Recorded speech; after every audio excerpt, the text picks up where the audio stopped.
Yes Prabhas Salaar cinema విడుదలైంది. ఊహించినట్టుగానే ప్రభాస్ అభిమానులను విపరీతంగా ఈ సినిమా ఆకట్టుకుంది. ఫస్ట్ షో చూడంగానే వాళ్ళ రియాక్షన్ మాత్రం చాలా సర్ప్రైజింగ్ రియాక్షన్ వాళ్ళ నుంచి కూడా. అంటే మేము ఎలాంటి సినిమా కోసమే గత 3-4 సంవత్సరాలుగా కూడా మేము వెయిట్ చేస్తూ వస్తున్నాము.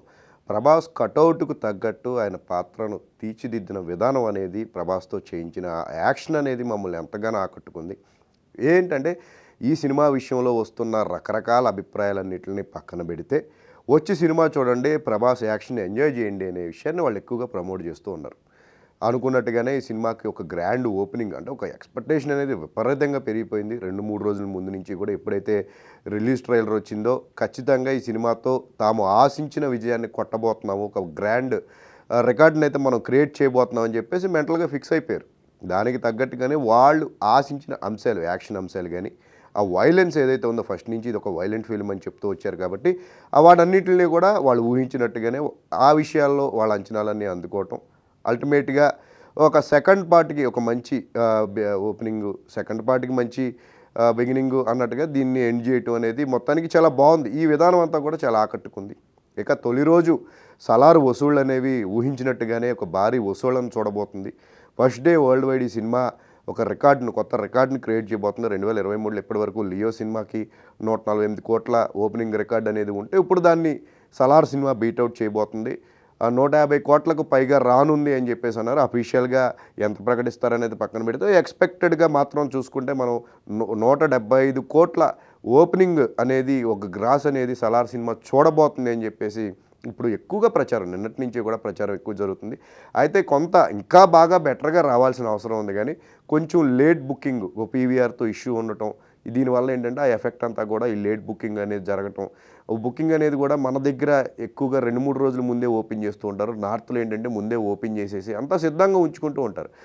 కొన్ని అంశాలు ఇలాంటివన్నీ కూడా కొంచెం ఎఫెక్ట్ అనేది పడటం వల్ల ఇంకా 200 క్రోర్స్ వరకు కూడా గ్రాస్ ముందు నుంచి ప్లాన్ చేసుకుంటే కనుక, ఈ గ్రాస్ 200 క్రోర్స్ అనేది సలార్ తనకున్న ఎక్స్పెక్టేషన్స్కు చాలా ఈజీగా రీచ్ అయ్యేది అని చెప్పేసి మాటలు కూడా ట్రేడ్ వర్గాల నుంచి వినిపిస్తున్నమాట. బట్ ఏదేమైనప్పటికీ కూడా ఈ ఊచకోత అనేది ఫస్ట్ డే వసూళ్ల విషయంలో ఎక్కడ తగ్గిందే లేదు. సలార్ సినిమా 170 అఫీషియల్గా దీనికి సంబంధించిన అనౌన్స్మెంట్ అనేది ఇస్తారు, మేకర్స్కు ఇచ్చే ప్రయత్నాల్లో ఉన్నారు. ఇక నైజాం ఏరియా చూసుకుంటే, ప్రధానంగా తెలుగు రాష్ట్రాల్లో నైజాం ఏరియాలో ఒక సినిమా వసూళ్ళు ఎంత చేస్తుందనే దాన్ని బట్టి ఆ సినిమా యొక్క సక్సెస్ను అంచనా వేస్తూ ఉంటారు. ఆ ప్రకారం చూసుకుంటే కనుక దాదాపు RRR సినిమా రికార్డును సలార్ సినిమా రీచ్ అయింది అని చెప్పేసి ఇప్పుడు అంటూ ఉన్నారు. నిజానికి 23 కోట్ల వరకు కూడా ఫస్ట్ డే షేర్ అనేది నైజాంలో RRR సినిమా చూసింది. సో ఇప్పుడు సలార్ చూసుకుంటే కనుక ఇంక్లూడింగ్ జీఎస్టీతో కలుపుకుని 22.55 కోట్ల వరకు కూడా రీచ్ ఉంది. సెకండ్ ప్లేస్లోనే సలార్ ఉన్నప్పటికీ కూడా ఇది మంచి బిగినింగు. ఈ సినిమాకున్న ఎక్స్పెక్టేషను, ఆ ఓపెనింగు, ఆ బజ్జు, ఇదంతా కూడా ఈ సినిమా ఈ తరహా రికార్డును క్రియేట్ చేయడానికి సెకండ్ ప్లేస్లో ఉన్నప్పటికీ కూడా ఇది చాలా చెప్పుకోదగ్గ విషయం అని చెప్పేసి అందరూ మాట్లాడుకుంటూ ఉన్నారు. ఇక సీడెడ్ ఏరియాలో కూడా ఎలాంటి ప్రభాస్ సినిమాలకు బాహుబలి తర్వాత నుంచి కూడా విపరీతమైన వసూళ్ళు అక్కడ వస్తూ ఉన్నాయి, చూస్తూ ఉన్నారు. ఎక్కువగా అక్కడ బాలకృష్ణ, ఎన్టీఆర్ సినిమాలకి ప్రేక్షకాదరణ ఎక్కువగా ఉంటుంది. ఎందుకంటే యాక్షన్ సినిమాలు చేసే హీరోల సినిమాలన్నీ కూడా ఎక్కువ ఆడుతూ ఉంటాయి రాజమౌళి తీసే సినిమాలకి. అలాంటిది ఇప్పుడు ప్రభాస్ సలార్ సినిమా కూడా ఫస్ట్ డే అక్కడ 6.40 కోట్ల వరకు కూడా అక్కడ ఫస్ట్ డే షేర్ అనేది సీడెడ్ ఏరియాలో అందుకోబోతుంది అని చెప్పేసి అంటున్నారు. అయితే ఇక్కడ మళ్ళీ RRR సినిమానే 12 కోట్లతో అగ్రస్థానంలో ఉంది. హైర్స్ అన్నీ కలుపుకుంటే కనుక 17 కోట్ల వరకు ఉంది అంటున్నారు. ఏదేమైనప్పటికీ బాహుబలి 2 నిన్నటి వరకు కూడా సెకండ్ ప్లేస్లో ఉండే ఆ సినిమాను బీట్అవుట్ చేసి సెకండ్ ప్లేస్లోకి సలార్ రావడం జరిగింది. ఇక ఏపీ వ్యాప్తంగా కూడా పర్వాలేదు, ఒక మంచి బుకింగ్ అనేది సలార్కి జరిగింది కాబట్టి అఫీషియల్గా ఎంత వస్తుంది ఏంటనేది ప్రకటించాల్సి ఉంది. ఏరియా వైజ్ నిన్న ఫస్ట్ డే చూసుకుంటే కనుక అన్ని ఏరియాల్లో కూడా హౌస్ఫుల్స్తో నిండిపోయింది సలార్ సినిమాకి. ఎట్టి పరిస్థితుల్లోనూ కొంచెం ఫస్ట్ షో చూడాలి అని చెప్పి ఇంట్రెస్ట్ చాలా రోజుల తర్వాత మనం ఈ సినిమా విషయంలోనూ చూస్తూ వచ్చాం. ఇక RRR సినిమా తర్వాత నిజానికి చూసుకుంటే కనుక ఆ హంగామా, ఆ స్థాయిలో బెనిఫిట్ షోలు, నిజానికి దాన్ని మించిన స్థాయిలో ఇక్కడ సిటీలో హైదరాబాద్ ఇలాంటి ఏరియాల్లో కానీ, తెలంగాణలో కానీ బెనిఫిట్ షోలకు అవన్నీ కూడా అవకాశం కల్పించడం, వాటి విషయంలో ఎక్కువగా ఫ్యాన్స్ కూడా ఇంట్రెస్ట్గా చూపించడం. నిజానికి RRR సినిమా విషయంలో అక్కడక్కడ కూడా కొన్ని హాల్స్ పూర్తిగా నిండలేదు అని చెప్పేసి రిపోర్ట్ వచ్చింది, కానీ సలార్ సినిమా విషయంలో మాత్రం అట్లాంటి రిపోర్ట్ లేదు. ఎక్కువ పరిమితిని మించి చాలామంది బెనిఫిట్ షోలకు వచ్చి సినిమాను చూసిన దాఖలాలు అయితే నేనంతా కనిపిస్తూ వచ్చాయి.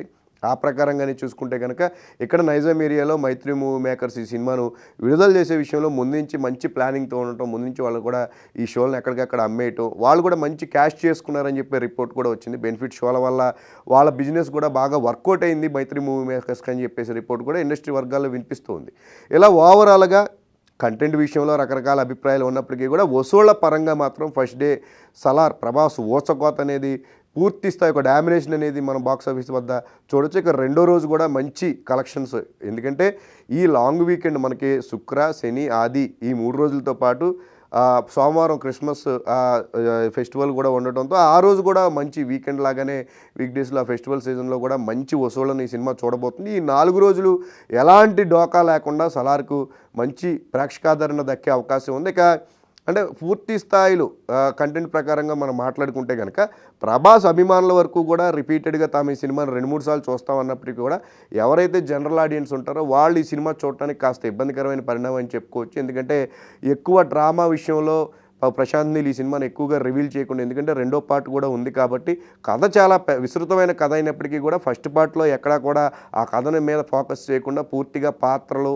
వాటికి సంబంధించిన స్వభావాలు, వాటి మధ్య జరిగే రకరకాల ఈ సిచ్యువేషన్స్ అన్నింటినీ కూడా ఫస్ట్ పార్ట్లో ఆయన పెట్టడం జరిగింది. పూర్తి కథనంతా కూడా సెకండ్ పార్ట్ శౌర్యాంగుల ఏదో పర్వం అని చెప్పేసి ఏదైతే నిన్న ఎండింగ్లో ఇచ్చిన అదేదైతే ఉందో దాంట్లోనే దీనికి సంబంధించిన పూర్తి స్థాయి కథను ఆయన చెప్పనున్నారని చెప్పేసి అయితే అర్థమవుతుంది. దీనివల్ల ఏంటంటే జనరల్ ఆడియన్స్ సినిమాని చూడాలి, ఎంజాయ్ చేయాలి, ప్రభాస్ ఫ్యాన్స్ వరకు ఓకే, కానీ మిగతా వాళ్ళు ఎవరైతే సినీ అభిమానులు ఉంటారో వాళ్ళు కాస్త ఇబ్బందికరమైన పరిణామం. తమకు ఈ సినిమాను పూర్తి స్థాయిలో డ్రామాను ప్రజెంట్ చేయలేకపోయారు, కొన్ని పాత్రలు ప్రవర్తించిన తీరు కూడా ఓవర్గా ఉంది, కొంచెం కేజీఎఫ్ తరహాలోనే ఆ డార్క్ థీమ్ అనేది ఎక్కువైంది అని చెప్పి రకరకాల ఎవరి అభిప్రాయం వాళ్ళది.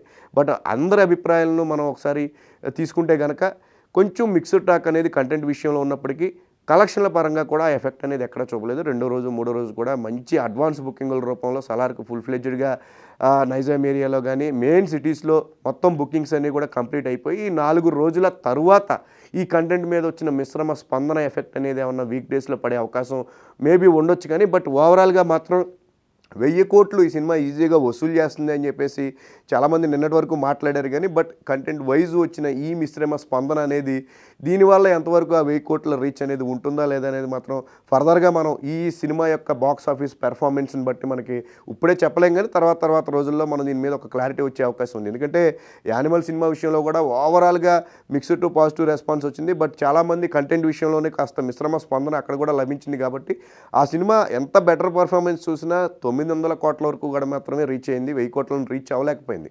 అయితే రణబీర్ కపూర్ ప్రభాస్తో పోలిస్తే చిన్న హీరో, సో ఆయన స్టామినా అనేది ఓకే, సినిమా కంటెంట్ని బట్టి ఆడుతుంది. బట్ ఇక్కడ ప్రభాస్ ఇమేజ్ అనేది చాలా దోహదపడుతుంది కాబట్టి సో ఇవన్నీ చూసుకుంటే లాంగ్ రన్లో ఈ సినిమా 1000 కోట్లను రీచ్ అవుతుంది అని చెప్పేసి కొంతమంది మాట్లాడుతున్నారు. ఏదైనప్పటికీ మరికొద్ది రోజులు ఆగితే మాత్రం దీని మీద ఒక క్లారిటీ వచ్చే అవకాశం ఉంది. ఓవరాల్గా RRR సినిమా తర్వాత మళ్ళీ ఒక బాక్స్ ఆఫీస్ పెర్ఫార్మెన్స్ అనేది మళ్ళీ మనం సలార్ సినిమాకి ఒక పూర్తి స్థాయి మాస్ సినిమాకున్న సత్తా ఏంటనేది మళ్ళీ మనం సలార్ సినిమాతో చూడబోతున్నాం. ఇక హిందీ బెల్ట్ వరకు చూసుకుంటే కనుక డుంకీ సినిమా వల్ల కాస్త ఇబ్బందులను సలార్ సినిమా ఎదుర్కొంది. ఫస్ట్ నుంచి మల్టీప్లెక్స్లతో కాస్త ఇబ్బందికరమైన పరిణామం, పీవీఆర్ లాంటి వాళ్ళు ఎక్కువ థియేటర్లు మేము ఇవ్వలేమంటాం. సో దీని మీద చివరి వరకు కూడా ఇష్యూ నడవటం వల్ల ఈ బుకింగ్ మీద ఎఫెక్ట్ అయింది. అయితే సలార్ సినిమాకున్న ఆ క్రేజ్ అనేది హిందీ బెల్ట్లో కూడా చాలా విపరీతంగా ఉంది. ముంబైలో మరాఠా థియేటర్స్ లాంటి ఏరియాల్లో ఆడియన్స్ తమకు సలార్ సినిమా కావాలి, ఎక్కువ షోలు ఇవ్వాలి అని చెప్పేసి డిమాండ్ చేసిన పరిస్థితి మనం గమనిస్తే కనుక సలార్ క్రేజ్ అనేది హిందీలో ఏమాత్రం లేదు. బట్ కాస్త కొన్ని ఎఫెక్ట్లు, కొన్ని ఇబ్బందికరమైన పరిణామాలు ఇవన్నీ కూడా కొంచెం షారుఖ్ ఖాన్ వైపు నుంచి కూడా కలిగాయని చెప్పేసి అంటున్నారు. అయితే పూర్తి స్థాయి ఎలాంటి ఏమీ లేకుండా ఉంటే కనుక తొలి రోజు ఈ సినిమా 20 కోట్ల వరకు కూడా ఈజీగా రీచ్ అయ్యేది కలెక్షన్ల పరంగా అంటున్నారు. బట్ ఓవరాల్గా ఎంత వస్తుంది ఏంటనేది మాత్రం అఫీషియల్ అనౌన్స్మెంట్ తర్వాతే మనకు తెలిసే అవకాశం ఉంది.